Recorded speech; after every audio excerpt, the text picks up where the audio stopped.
let me talk in terms of energy within the body. In the earlier presentations, we have seen that the 5 elements are the forms of universal energy or cosmic energy that we normally call it as, exist within our body.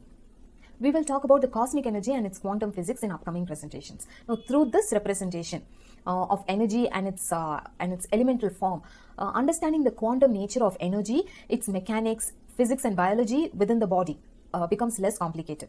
Now, there are 2 elements that can be closely associated to back pain due to the very nature of the ailment itself. They are the earth and the water elements. Now, we have seen that the earth represents a physical form of us in the form of bones, tissues, flesh, muscles, blood itself, etc.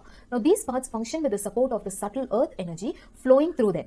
That's why this energy increases usually when we are around Mother Nature and Mother Earth. The water represents a lymph and the blood flowing inside the water itself. Water flowing within the body, lymph flowing in the body, the blood flowing within the body. So that is connected to the water element. Now, what happens when there is a blockage in the flow of the earth energy throughout the body? What happens when there is a lack of water energy within the body? That is, there is a slowdown in the flow of water, lymph and blood. This will cause internal dryness and reduced mobility first. The movements will get affected. There will be internal dryness because there's lack of water energy, and the earth energy is also lacking, or there's excess of earth energy. Earth energy is primarily lacking, which is the slowdown in the flow of energy, and earth energy can be high also, which means that you want to accomplish something with grave passion. You are desperate to achieve something, right? That means there's excess of earth energy also. Primarily, it means a lack of water energy, which leads to pain. In Ayurveda and the ancient medical literature, especially of India, when there is an imbalance in these elements, it is called as kapha dosha, where dosha means an imbalance or aberration or non-normality. So what we are looking for here is low kapha dosha, because there's a low water element. It could be a low earth element or a high earth element.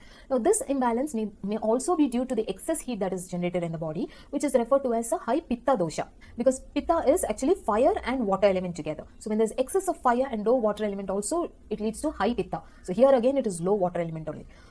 So it is low kapha dosha or high kapha dosha and high pitta dosha.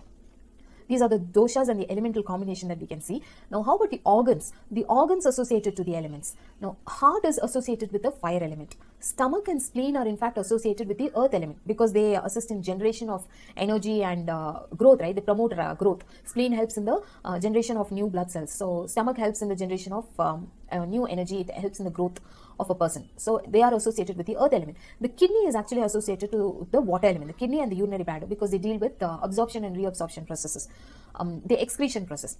So, what is the connection over here? That is an overstrain on the heart due to increased focus and concentration, an incomplete, improper, irregular, and an untimely digestion of food that happens due to irregular food intake, and the low water level, lymph level, and blood flowing in the body, and the slowdown in the generation process itself. Due to the slowdown in the food and the water intake, very well explain the stress caused on the organs, which slowly disrupts their functionality. Now, how does back pain occur because of this situation? The back pain